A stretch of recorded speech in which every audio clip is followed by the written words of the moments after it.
नमस्कार, मैं हूं मिताली चंदोला।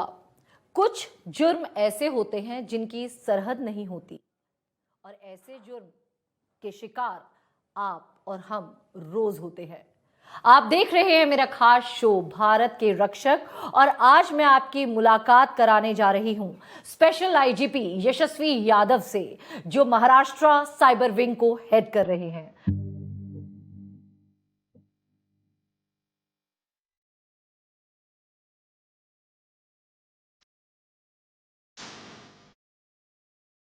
भारत एक्सप्रेस में आपका खास स्वागत है सर। Thank you. सर, मेरा पहला सवाल, साइबर की जब बात आती है तो इसमें सरहद नहीं होती, जोन्स बढ़ जाते हैं, स्टेट के हिसाब से ऑफिसेस भी होते हैं, साइबर इन्वेस्टिगेशंस आप भी करते हैं, लेकिन इस जुर्म को मुकम्मल करने के लिए एक कमरा, हाई स्पीड इंटरनेट और गैजेट, और वो कहीं पर भी, चाहे वो जामतारा में बैठा है, मेवात में बैठा है या फिर विदेश में बैठा है, कहीं पर भी वो कोई भी जुर्म को साइबर रिलेटेड अंजाम दे देता है। दिस इज एब्सोल्युटली ट्रू, क्योंकि साइबर क्राइम को बॉर्डरलेस या बाउंड्रीलेस क्राइम भी कहा जाता है जी। जो कि जिसकी वजह से ये ज़्यादा चैलेंजिंग है, इसको डिटेक्ट करना भी चैलेंजिंग है, और इसीलिए विभिन्न प्रदेशों में अलग अलग साइबर यूनिट्स का स्थापन किया गया है। महाराष्ट्र गवर्नमेंट का बहुत ज़्यादा ध्यान है साइबर पुलिस को और सक्षम बनाने के लिए, इसलिए अभी हम लोग 1000 करोड़ के करीब का एक प्रोजेक्ट कर रहे हैं जिसमें वर्ल्ड की सारी latest technologies, software tools, detection tools, experts, वो सब बनाया जा रहा है और अगले 1 महीने में ये क्रियान्वित हो जाएगा, जिससे कि it will be one of the most extraordinary cyber facilities, जिसकी वजह से ऐसे डिफिकल्ट बाउंड्रीलेस साइबर क्राइम्स को हम लोग डिटेक्ट करने में अधिक सक्षम हो पाएंगे। सर, यहाँ पर अभी आपने मुझे बताया कि आप लोग इस प्रोसेस में हैं और इसको करेंगे, लेकिन जो साइबर क्रिमिनल है वो बहुत ज़्यादा स्मार्ट होता है और आए दिन वो कुछ ना कुछ इस तरीके की हरकत करता है और वो काफ़ी ज़्यादा, उनकी एक्सपर्टीज़ भी है कई चीज़ों में। आपका ट्रेनिंग सेंटर आएगा, उसके बाद स्टाफ को भी आप ट्रेन करेंगे, लेकिन तब तक अगर मैं एक रेशो निकाल कर देखूँ 2020 से, तो ये ग्राफ बहुत ज़्यादा हाई हो चुका है। इसको कंट्रोल कैसे किया जाए और आपकी जो टेक्निकल साइबर इन्वेस्टिगेशंस हैं उसको किस तरीके से आप करते हैं? देखिए, ये कहना सही है कि साइबर क्राइम बहुत बड़े प्रमाण में बढ़ रहा है, no doubt about it. Recent Forbes report में cyber crime was rated as number 1 organised या संगठित अपराध, विश्व का नंबर 1 संगठित अपराध के रूप में।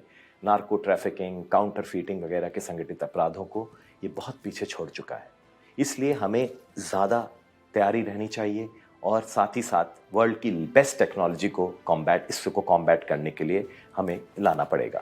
सबसे पहली चीज़ इसमें मैं आपको ये बताना चाहूँगा कि साइबर क्राइम की कई ऐसी टोलियां हैं जो सिर्फ यही काम करती हैं। They have become a organised factory like setup. Friday को वो कोई साइबर क्राइम या मॉलवेयर इंट्रोड्यूस करते हैं और सैटरडे संडे जैसे नॉर्मल ऑफिस में छुट्टियां होती हैं, छुट्टी के बाद मंडे को उसका इफेक्ट्स देखने आते हैं, जिसमें चाहे रैंसमवेयर हो, सेक्सटॉर्शन हो, डेटा थेफ्ट हो, डेटा लीकेज हो, इस तरह की चीजें हो रही हैं। इनसे लड़ने के लिए हम अपनी पुलिस को निरंतर ट्रेन कर रहे हैं, लेटेस्ट सॉफ्टवेयर्स, टूल्स, टेक्नोलॉजीज को हम प्रोक्योर कर रहे हैं और साथ ही साथ हम एक ऐसा डेटाबेस ऑल ओवर इंडिया का बना रहे हैं जिसमें cyber criminals, habitual cyber criminals को हम उसमें इंक्लूड कर रहे हैं। सर, यहाँ पर अभी आपने नार्को ट्रेड की बात करी है, तो मैं तो ये कहूँगी यहाँ पर कि नार्को ट्रेड का जो पैटर्न था, जो ट्रेडिशन था, वो बदल गया। पहले जो बहुत बेसिक ट्रेडिशनल तरीके से नार्को ट्रेड हो रहा था, अब वो सारा का सारा डार्क वेब पर आ चुका है। तमाम तरीके की नार्को ट्रेडिंग है उसमें हो रही है और वो चीज़ को अरेस्ट करना, पकड़ना थोड़ा मुश्किल ही है, क्योंकि जैसे डिजिटल फुटप्रिंट मिस हो गया तो सारी इन्वेस्टिगेशन धरी की धरी रह जाती है। ऐसे केस में ड्रग टेररिज्म को रोकने के लिए आप क्या करते हैं? बिकॉज अगर मैं स्पेशली आपके महाराष्ट्र की बात करूँ, मुंबई की बात करूँ, तो यहाँ पे ऐसे कई केसेस हुए हैं जिसमें ये चीज़ भी साबित हुई है कि नार्कोटिक्स वॉज द रीज़न कईयों की डेथ का, और आज भी कई लोग उस नशे की चपेट में हैं। जी हाँ, darknet has come as a very big challenge, क्योंकि डार्कनेट को ऑर्डिनरली आप एक्सेस नहीं कर सकते हैं। उसके लिए एक स्पेशल ब्राउज़र, जिसको the onion router, tor browser बोलते हैं, वो आपको डाउनलोड करना पड़ेगा। और साथ ही साथ ये मल्टी प्रॉक्सी टेक्नोलॉजी पे बेस्ड है, जिसमें एक मैसेज दूसरे मैसेज में आने के पहले 20 कंट्रीज़ के थ्रू ट्रांसमिट होता है। तो मतलब आप अगर अपने नेबर को ही मैसेज कर रहे हैं तो सबसे पहले हो सकता है वो मैसेज पाकिस्तान जाए, फिर उज़्बेकिस्तान जाए, फिर रशिया जाए, फिर यूरोप जाए, फिर उसके बाद अपने नेबर के पास आए, आपके नेबर के पास आए। तो जब पुलिस उसको बैक ट्रैक करती है तो कई कंट्रीज की गवर्नमेंट का हमें कोऑपरेशन या सहारा लेना पड़ता है, तब हम क्रिमिनल तक पहुंच सकते हैं। तो ये एक बहुत डिफिकल्ट प्रोसेस बन जाता है। दूसरा आपने प्रश्न पूछा, darknet to be as used as a market place for narcotics. तो मैं ये कहना चाहूंगा, डार्कनेट सिर्फ नार्कोटिक्स के लिए नहीं, बहुत सारे अपराधों को अंजाम देने के लिए यूज होता है।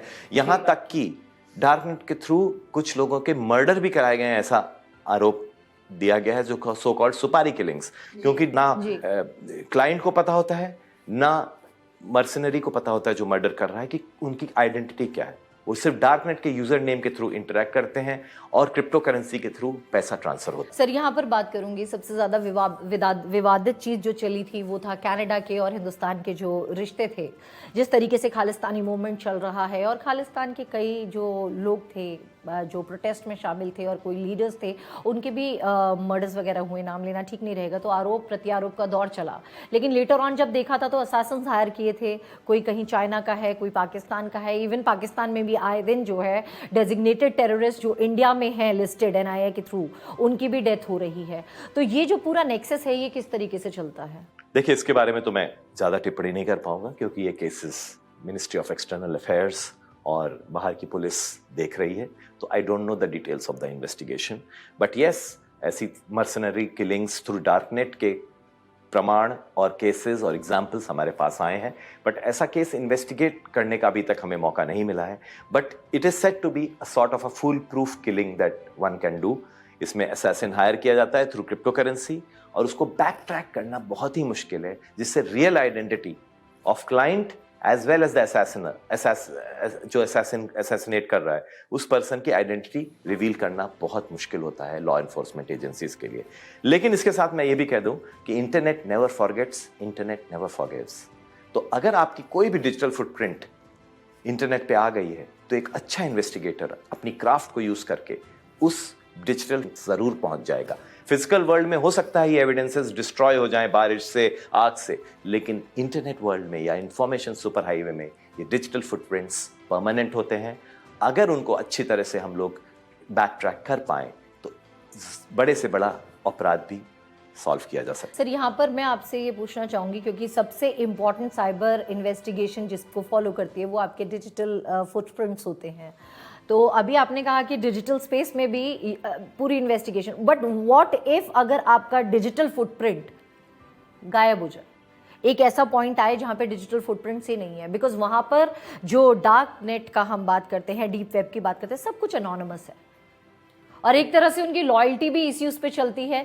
15 मिनट्स के लिए खोलेंगे, उसके बाद उस चीज़ को बंद कर देंगे। चाहे वहाँ पे नार्को ट्रेड की हम बात कर लें, ह्यूमन ट्रैफिकिंग की बात कर लें, या फिर आर्म्स एमिनेशन ट्रेड की बात कर लें, तो वहाँ पे सब कुछ क्विक होता है और एक इतना ट्रस्ट रहता है कि सब कुछ एनोनिमस है, फिर भी काम हो रहा है सारा। देखिए, एनोनिमिटी ऑन इंटरनेट ये एक मिथ है जी। सबसे पहली बात तो ये मैं बताना चाहूँगा, there is nothing anonymous on internet. बहुत सारे क्रिमिनल्स इंफॉर्मेशन सुपर हाईवे में इसलिए प्लंज करते हैं क्योंकि उनको लगता है वो एनोनिमस है जी। लॉ एनफोर्समेंट एजेंसीज उन तक कभी पहुंच नहीं सकती जी। लेकिन मैं आपको ये बता दूं, जितने भी अनियंस होंगे, जो अनियन रिंग बोला जाता है, द अनियन रिंग राउटर, जितने भी अनियन रिंग्स होंगे, लेकिन उसका मुख्य स्रोत तक पहुंचाना संभव है। हालांकि एक डिफिकल्ट टास्क हो सकता है, उसके लिए क्राफ्ट चाहिए, हार्डवर्क चाहिए, एसिडुअसनेस चाहिए। अगर ये तीनों चीजें मिल जाएं तो एक लॉ एनफोर्समेंट एजेंसी वहां तक पहुंच सकती है। लेकिन कई बार हमें इंटरनेशनल कोऑपरेशन नहीं मिलता। जैसे कि अगर पाकिस्तान से कोई मैसेज राउट करके आ रहा है, पाकिस्तान एजेंसीज हो सकता है इंडिया की एजेंसीज को सपोर्ट ना करें और वो अपराध सॉल्व ना किया जा सके। एक इंटरनेशनल कोऑपरेशन होना चाहिए, जैसे इंटरपोल है, उसी तरह एक साइबर क्राइम पुलिस का भी इंटरनेशनल कोऑपरेशन होना चाहिए, जिसमें अगर बात ना हो, ऐसी गाइडलाइंस होनी चाहिए कि हर कंट्री को बोनाफाइड क्रिमिनल एक्टिविटी या जेन्युइन क्रिमिनल एक्टिविटी को ट्रेस करने के लिए कोऑपरेशन देना मैंडेटरी होना चाहिए। तो हम देखेंगे साइबर क्राइम का ढांचा बहुत ज्यादा वीक हो जाएगा और हम इस क्राइम को रोकने में सफल हो पाएंगे। इसीलिए मैंने एक रिपोर्ट भी अभी अपने होम डिपार्टमेंट के थ्रू MHA को लिखी है, जिसमें international cooperation on cyber crime is very very important.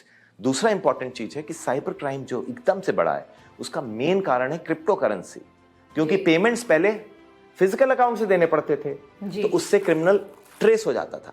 अब क्रिप्टो करेंसी अकाउंट से पेमेंट्स दिए जा रहे हैं, जो कि कई बार तक जिसमें केवाईसी भी नहीं होती है, नकली नाम से लोग अपना अकाउंट बना लेते हैं। इसलिए ये भी मैंडेटरी करना चाहिए कि हर क्रिप्टो करेंसी वॉलेट का केवाईसी होना चाहिए, प्रॉपर डॉक्यूमेंट्स के बाद ही वो खोलना चाहिए, जिससे कि हम बैक ट्रैक कर सकें उस क्रिप्टो करेंसी अकाउंट होल्डर को। सर, बजट की जब बात आई थी तो उस टाइम पर इस बात का तो संज्ञान लिया गया था कि क्रिप्टो करेंसी से, बिटकॉइन से जो भी आप धन अर्जित कर रहे हैं, कोई एसेट खरीद रहे हैं तो उस पे तो टैक्स लगेगा, बट इस पर नहीं, जो कि एक अपने आप में बहुत बड़ी विडंबना है। तो इस तरीके के ट्रांजैक्शंस को कैसे रोका जाए कि क्रिप्टो बिटकॉइन के थ्रू ना हो, इस पर एक लगाम लग जाए ताकि ऑटोमेटिकली कई चीज़ें जो हैं अपने आप में स्टॉप हो जाएंगी। देखिए, महाराष्ट्र साइबर डिपार्टमेंट ने एक रिपोर्ट भेजी है गवर्नमेंट के पास, जिसमें हमने 2 चीजें बोली है। नंबर 1, क्रिप्टो करेंसी इंडिया में बैन होना चाहिए। ये कोई पर्पस सर्व नहीं कर रहा है according to us. It is only fuelling money laundering and benami transactions. There is no purposeful use of virtual money, जिसमें कोई भी सॉवरेन वैल्यू नहीं है। कल वो क्रिप्टो करेंसी जिसने लॉन्च की है वो कहीं भाग जाए तो सारे होल्डर्स का बहुत बड़ा चीटिंग, ड्यूपिंग हो जाएगा। इसके अलावा क्रिप्टो करेंसी में कोई केवाईसी नहीं होता। कई एक्सचेंजेस में, कुछ एक्सचेंजेस में अभी केवाईसी चालू है, लेकिन 99% एक्सचेंजेस में जो वर्ल्ड ओवर है उसमें कोई केवाईसी नॉर्म्स नहीं है, कुछ नहीं है। कोई भी अपना ब्लैक मनी या कोई भी इलीगली अर्जित मनी को क्रिप्टो करेंसी में कन्वर्ट करके पूरे transactions all over the world कर सकता है।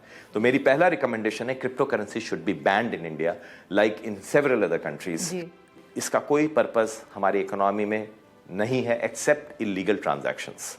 दूसरी बात मैं ये कहना चाहूंगा कि dark net should be band like China has done. China has launched a project called great firewall of China, जिसमें सारे डार्क नेट के एक्सेस क्लोज हो जाते हैं। तो क्योंकि डार्क नेट का भी मेरे हिसाब से as a Maharashtra cyber department officer, there is no purposeful use of dark net. कभी आपने सुना है कि किसी ने कोई बहुत अच्छा पर्पसफुल काम डार्क नेट के थ्रू किया हो?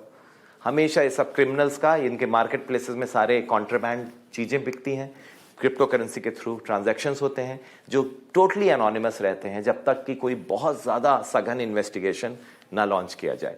तो इन दोनों चीजों को अगर बैन कर दिया जाए तो साइबर क्राइम काफी हद तक कम हो जाएगा। सर, अभी सबसे इम्पॉर्टेंट सवाल एक जो मेरे जहन में है और मैं आए दिन इस तरीके के केसेस भी देख रही हूँ, यहाँ पर मैं एक आपसे पूछना चाहूँगी, क्योंकि कई बार हमने देखा है जो यंग जनरेशन होती है काफ़ी एंथू, एंड जब टीनेज क्रॉस करते हैं तो दे थिंक कि हाँ हम सबसे ज़्यादा इंटेलिजेंट है। गाय बगाए जो ऊपर का नेट सर्फेस जो कॉमन वर्ल्ड के लिए भी अवेलेबल है, उसको सर्व करते करते कई बारी वो डार्क नेट का, डीप वेब का एक्सेस कर लेते हैं, और कई बारी मौज मस्ती में ही they enter into the world of crime, और कई बार उनको इस तरीके के साइबर क्रिमिनल्स अपनी ट्रैप में ले लेते हैं। जो first timer young generation cyber criminals होते हैं, जो जाने अनजाने में इस जुर्म को कमिट कर लेते हैं, उसको किस तरीके से लिया जाता है? देखिए, इंडिया में इस वक्त लगभग 70 करोड़ से ज़्यादा स्मार्टफोन्स हैं जी। 70 करोड़ स्मार्टफोन्स का मतलब यह है कि हर एक व्यक्ति जिसके पास स्मार्टफोन है, एक बहुत ही कंप्यूटर उसके हाथ में जी। क्योंकि पहले के ज़माने के सुपर कंप्यूटर से भी ज़्यादा पावरफुल आजकल के स्मार्टफोन्स हैं जी। तो लेकिन इतने ज़्यादा फ़ोन्स इंडिया में आने के बाद भी जी, उनको यूज़ करने का अवेयरनेस अभी तक इंडिया में नहीं आई जी। क्या साइबर सिक्योरिटी के अवेयरनेस नॉर्म्स होने चाहिए, किस तरह से इनका सेफ यूज़ होना चाहिए, ये अभी तक परकुलेट नहीं हो पाया है। हमने देखा है कई सीनियर सिटीजन्स स्मार्टफोन यूज़ कर रहे हैं, लेकिन उसके सेफ्टी फीचर्स उनको नहीं मालूम है। कई छोटे बच्चे स्मार्टफोन्स यूज कर रहे हैं, उसमें गेम्स खेल रहे हैं, गेम्स के थ्रू क्रिमिनल्स के साथ उनका इंटरेक्शन हो रहा है, और फिर ब्लैकमेलिंग, सेक्सटॉर्शन, किड्स का पोर्नोग्राफी, चाइल्ड पोर्नोग्राफी, ये सब चीजें हम देख रहे हैं। तो सबसे पहली चीज है कि साइबर डिपार्टमेंट्स को मेजर अवेयरनेस ड्राइव्स लॉन्च करनी चाहिए, क्योंकि prevention is the best cure. ऐसे प्रिएम्प्टिव मेजर से काफी हद तक साइबर क्राइम्स रोके जा सकते हैं। जरा गौर से सुनिएगा आप लोग, स्मार्टफोन ले लिया आप लोगों ने, हाई स्पीड इंटरनेट भी है और बड़ा मज़ा आता होगा हर चीज़ को एक्सेस करने में, लेकिन आपको पता है जिस तरीके से आप साइबर क्राइम की दुनिया में खुद को धकेल रहे हैं, अवेयरनेस सबसे ज़्यादा मैंडेटरी है। और सबसे बड़ी बात यहाँ पर आती है, ज़रा गौर से देखिएगा इन सारी बातचीत को, क्योंकि आप खुद को अवेयर कर पाएंगे और साइबर क्रिमिनल की गिरफ्त से आप खुद को बचा सकते हैं। पुलिस अपना काम करेगी, एक जर्नलिस्ट के माध्यम से आपको अवेयरनेस भी हो जाएगी, लेकिन अलर्ट मोड पे आप ही को रहना पड़ेगा। आम जनता के लिए सबसे बड़ा सवाल अभी ये आ जाता है सर कि सब कुछ वो इस्तेमाल कर रहे हैं, अभी तो व्हाट्सएप भी हैक हो जाता है, ई सिम का बड़ा चलन चल रहा है, और साथ में जो बुजुर्ग होते हैं वो बहुत वनरेबल होते हैं। कई बार कॉल्स आती हैं कई लोगों को कि तुम्हारी सैलरी ट्रांसफ़र करनी है, कई बार आता है लॉटरी गेम सिस्टम होता है, ल्योर करते हैं किसी ना किसी तरीके से और फिर वो चपेट में आ जाते हैं। और अगर कोई इसकी, चलो साइबर क्रिमिनल आम पब्लिक को तो ट्रैप में ले रही है, आप लोगों की तरफ से ऐसे क्या क्या मेजर्स उठाए जाते हैं कि keeping a tab on them, किसी तरह से इस चीज़ पे रोकथाम हो जाए? देखिए, this is a major syndrome called digital illiteracy. लोगों को बिल्कुल भी कई बार ऐसी जानकारी नहीं होती है कि एक तरह का साइबर क्राइम का मोडस ऑपरेंडी है। साइबर क्रिमिनल्स हर दिन अपना मोडस ऑपरेंडी या कार्य करने की शैली को रोज बदलते हैं। जैसे आपने देखा होगा फेडेक्स टाइप के स्कैम्स आ गए, या फिर आप कोई मूवी को लाइक्स कीजिए आपको उसके पैसे मिलेंगे, इस टाइप से। तो ये ल्योर करते हैं, इंड्यूसमेंट है, और शुरू में उनको कुछ रिटर्न्स भी देते हैं, 1-2 लाख रिटर्न्स दे दिया और फिर करोड़ों रुपए का नुकसान कर दिया। इनसे लड़ने का एक ही तरीका है, अवेयरनेस। सबसे पहली बात, जैसे बैंक के कोई भी अधिकारी कभी आपका पिन या सीवीवी नंबर फोन पे नहीं मांगेगा, ये बैंकों ने कई बार लोगों को बताया, लेकिन फिर भी लोग अपना पासवर्ड, पिन, यहां तक कि ओटीपी तक फोन में दे देते हैं और उनका पूरा बैंक अकाउंट खाली हो जाता है। इंसान कहीं ना कहीं आज के युग में तन्हा है, दोस्त ढूंढता है, डेटिंग एप्स हैं, फेसबुक, मैसेंजर, और कई बारी डिस्ट्रेस हालत में वो अपनी इंटरनल चीज़ें शेयर कर लेता है। सामने उसको कई बारी लगता है कि भाई महिला है, या महिला को कई बारी लगता है कि पुरुष है, लेकिन ये भी एक स्कैमस्टर्स जो हैं स्कैम चला रहे हैं। तो इसमें जितने भी सोशल नेटवर्किंग प्रोफाइल, चाहे मैं इंस्टाग्राम की बात करूं, ट्विटर की बात करूं, स्नैपचैट की बात करूं, सारे ही सोशल प्लेटफॉर्म्स के जरिए ये सारी चीज़ें हो रही हैं। तो पहली बात, इस पर कैसे लगाम लगाई जाए, कैसे आइडेंटिफाई किया जाए कि जेन्युइन कौन है, क्योंकि डेटिंग ऐप्स, मैट्रिमोनियल साइट्स, ये अपने आप में एक तरह से स्कैम बनती जा रही हैं, और सेक्सटॉर्शन के केसेस भले ही महिला हो, पुरुष हो, बच्चा हो, हर किसी के साथ हो रहा है। देखिए, sextortion has become a big monster. India is becoming the sextortion capital of the world. और इसमें मैं आपको ये बताना चाहूंगा, 4 जनरेशन ऑफ सेक्सटॉर्शन क्राइम्स हैं। फर्स्ट जनरेशन में लड़के ही लड़की बन के लोगों को ल्योर करते थे। सेकेंड जनरेशन में उन्होंने टेक्नोलॉजी यूज किया, वॉइस चेंजिंग एप्स, जिससे कि लड़के की आवाज लड़की जैसे लगे। थर्ड जनरेशन में उन्होंने देखा एक संगठित रूप में एक ग्रोह बने जो लोगों को सिर्फ ब्लैकमेल करके उनसे पैसा लेना चाहेंगे। और चौथा भी जनरेशन आ गया है जिसमें महिला ही रिक्रूट हो रही हैं और वो वीडियो कॉल करके ल्योर करती हैं और फिर सेक्सटॉर्शन करने की कोशिश करती हैं। तो ये 4 जनरेशन ऑफ सेक्सटॉर्शन क्राइम्स है। इनसे बचने का सबसे बेहतर तरीका यही है कि अनजान लोगों के साथ आप वीडियो कॉल कभी ना करें, क्योंकि आर्टिफिशियल इंटेलिजेंस अभी आ गई है, जिसकी वजह से डीप फेक और डीप न्यूड टेक्नोलॉजी आई है, जो किसी भी व्यक्ति के वीडियो को कन्वर्ट कर सकती है उनके न्यूड वीडियो में। तो इसलिए आपका अगर वीडियो किसी क्रिमिनल के पास आ गया है, वो कभी भी आपके लिए ऑब्जेक्शनेबल वीडियो के रूप में कन्वर्ट हो सकता है। पहले ये तरीका बहुत ही क्रूड था, लोगों को साथ दिख जाता थी तो मॉर्फिंग की गई है, लेकिन अब इतना सोफिस्टिकेशन आ गया है कि लोग पहचान ही नहीं सकते ये रियल वीडियो है या इसको मॉर्फ करके या आर्टिफिशियल इंटेलिजेंस का यूज करके ये वीडियो बनाया गया है। तो मेरी सबसे पहली चेतावनी भी कह लीजिए या सुझाव भी कह लीजिए सारे नेटिजन्स के लिए ये है कि please don't accept video calls from unknown numbers. पहले आप उसका पूरी तरह से खातिरी कर लीजिए, आप उसकी पूरी तरह से वैलिडेशन कर लीजिए, उसके बाद ही वीडियो कॉल कीजिए। किसी रिलायबल पर्सन के साथ, किसी अननोन स्ट्रेंजर के साथ बिल्कुल भी वीडियो कॉल ना करें। दूसरी बात, कभी, जैसे मैंने पहले भी बोला, इंटरनेट नेवर फॉरगेट्स। अगर आपने अपनी कोई ऑब्जेक्शनेबल पिक्चर या ऑब्जेक्शनेबल बात इंटरनेट पे शेयर की है, तो इंटरनेट में वो हमेशा के लिए रहने वाली है, कभी भी वो डिलीट परमानेंटली नहीं होगी। आपने देखा, आप फोन पे भी डिलीट करते हैं, फिर भी ऐसे सॉफ्टवेयर हैं हमारे पास जिससे डिलीटेड डेटा रिट्रीव हो जाता है। इसलिए कभी भी ऑब्जेक्शनेबल चीज इंटरनेट पे ना डालें। अगर आपने डाली है तो समझ लीजिए वो उस क्रिमिनल के पास तो है ही, साथ ही साथ इंटरनेट में भी किसी ना किसी सर्वर में हमेशा के लिए मौजूद है।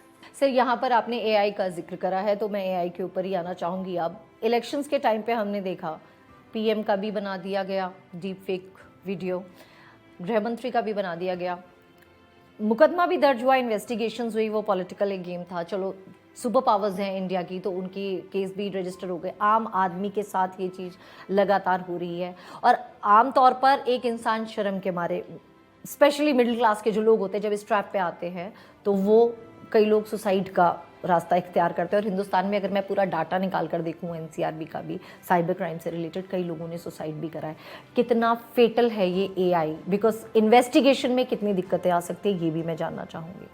देखिए, एक केस हमने अभी सॉल्व किया जी। जिसमें एक मेडिसिन पढ़ने वाली लड़की, well educated, very talented, poems लिखती थी, वो पोइट्री करती थी, साथ में पेंटिंग्स बनाती थी, she was a very promising painter as well as a poet. उस पर्सन को एक ऐसी एक्सटॉर्शन का शिकार हुई, जिसको हम लोग साइबर बुलिंग बोलते हैं या साइबर स्टॉकिंग बोलते हैं। उस लड़की को एक व्यक्ति ने बहुत परेशान किया। पहले उन लोगों में दोस्ती थी तो कुछ ऑब्जेक्शनेबल मटेरियल भी एक्सचेंज हुआ, उसके बाद ब्लैकमेलिंग, एक्सटॉर्शन चालू कर दिया। इससे वो परेशान होकर उसने सुसाइड कर लिया। ये जब केस हमारे पास आया, हमने बहुत ही गहन अध्ययन करके, क्योंकि कोई भी लीड पुलिस के पास नहीं थी, it was totally dark case, fake account से इंस्टाग्राम में बस चैटिंग हुई थी। तो उस फेक अकाउंट से रियल पर्सन तक पहुंचने में हमें काफी वक्त लगा, जिसमें हमने वीपीएन टेक्नोलॉजी को अनरेवल किया, साथ ही साथ हम लोगों ने इंटरनेट सर्विस प्रोवाइडर से इंफॉर्मेशन मांगी, सोशल मीडिया प्लेटफॉर्म इंस्टाग्राम वगैरह से इंफॉर्मेशन मांगी। तब हमें पता चला वो एक एमबीए स्टूडेंट है, हैदराबाद के किसी कॉलेज में एमबीए कर रहा है। जब हमने उसको अरेस्ट किया तो उसके पास से हमें 52 लड़कियों के साथ ऐसी ऑब्जेक्शनेबल चैट्स जिसमें उसने उनको एक्सटॉर्शन करने की कोशिश की है, हमें मिली। तो हम आपको ये बताना चाहते हैं, ऐसे साइबर क्रिमिनल्स का एक हैबिट बन जाता है, एक परवर्टेड प्लेजर उनको मिलता है। इससे बचने का वही तरीका है कि स्ट्रेंजर्स को कभी भी पूरी तरह से आप विश्वास ना करें, और कभी भी कोई ऑब्जेक्शनेबल मटेरियल इंटरनेट पे ना डालें, उससे आपको सिर्फ नुकसान हो सकता है, कोई फायदा नहीं होगा। दूसरी बात आपने जो पूछी कि जो आजकल ये एआई का चलन जो हो रहा है, इसमें डीप फेक और डीप न्यूड 2 टेक्नोलॉजीज आई हैं, जिसमें कई सेलिब्रिटीज के ऑब्जेक्शनेबल वीडियोस बनाए गए हैं। तो इसमें मेरा सबसे पहला ये सुझाव है, जिसका भी ये वीडियो बने, इसमें हमें शर्म को क्राइम से दूर रखना है। जैसे किसी के यहाँ चोरी होती है, मर्डर होता है, तो पुलिस के पास जाता है बिना शर्म के। इसी तरह डी स्टिग्मेटाइजेशन, मतलब शर्म को क्राइम से हटाने का हमारी मुहिम चल रही है, जिसमें हम लोगों को अवेयर कर रहे हैं कि पूरी बात बताते हैं, पुलिस को पूरी बात बताइए, पुलिस इस क्रिमिनल तक पहुंच के उसको सजा देगी। And deterrence is the best prevention. अगर आपने किसी क्राइम को सॉल्व कर लिया, उस क्रिमिनल को पकड़ लिया है, उससे बड़ा प्रिवेंशन हो ही नहीं सकता। जैसे कि एक लड़की की भले ही इस मैटर में जान गई, लेकिन 52 लड़कियों को पुलिस ने बचाने का काम किया। इस तरह से बहुत सारी चीजें हैं कि हमें पूरा सावधान रहना चाहिए। कोई भी नई टेक्नोलॉजी आने के पहले उसकी सावधानियां भी सीखनी चाहिए। जैसे यदि कोई ड्राइविंग सीख रहा है तो उसको उसकी सावधानियां भी तो सीखनी चाहिए, वरना वो रेकलेस ड्राइवर बन जाएगा। इसी तरह जब आप इंटरनेट में ये सब नए नए चीजें कर रही हैं, आर्टिफिशियल इंटेलिजेंस कर रहे हैं, या फिर deep fake, deep new technology, dark net, ये सब जगह जा रहे हैं, तो उसकी सावधानियां भी पता चलनी चाहिए, वरना अभिमन्यु की तरह आप चक्रव्यूह में तो घुस जाएंगे, लेकिन आपको वापस आने का रास्ता नहीं। इस कलयुग में मैं ये कहूंगी कि बहुत सारे अभिमन्यु हैं जो इसी चक्रव्यूह में घूमते जा रहे हैं, और उसके बाद कई बार जो एंड है वो काफी दर्दनाक होता है। आप गौर से सुनिएगा, be a voice not an echo. खुसुर पुसुर गॉसिप्स में मत पड़िए। अगर कोई घटना घटित हो रही है आपके साथ तो उसको तत्काल प्रभाव से रिपोर्ट कीजिए, ताकि आप साइबर क्रिमिनल की गिरफ्त से बच सके। एक बार मेरे साथ हर साइबर वॉरियर और साइबर सब बोलते हैं, जय हिंद, जय भारत।